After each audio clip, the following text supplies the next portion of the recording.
Okay, so this is a much more difficult thing, and I'm going to try to fit it within 3 minutes. But I've been talking about quantum computers. But I also think, in a way, our minds are quantum computers. Um, Now, how they process stuff is different.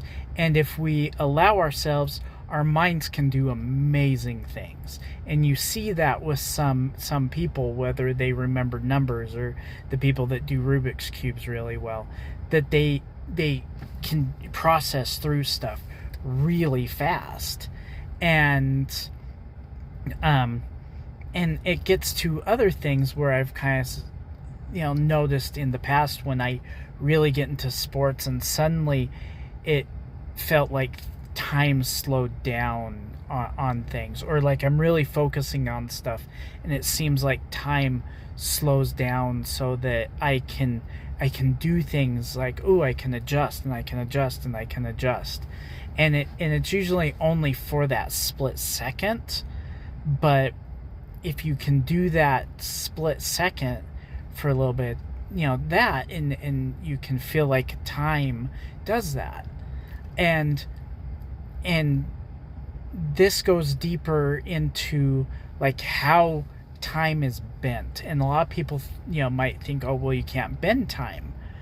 But if you look at like astronauts when they go into outer space and they're not um getting the same effects of gravity on them, they age slower. And this is more of a common phenomenon now. It's not like it's like they age a year for every 50 years or something like that.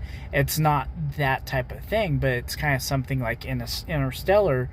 In that movie was talking about when the people went, and so every minute that they were on the planet, a certain amount of time went by on on in regular space.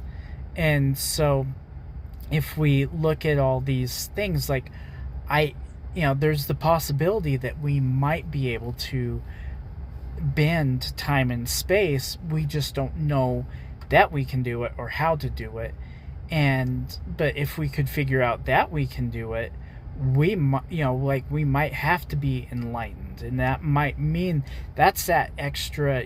They say we only use 10% of our brain, and so if we're using 20% and 30% of our brain at a time, there's so much ability that can be opened up for you to be able to do things and excel and feel supreme satisfaction in life.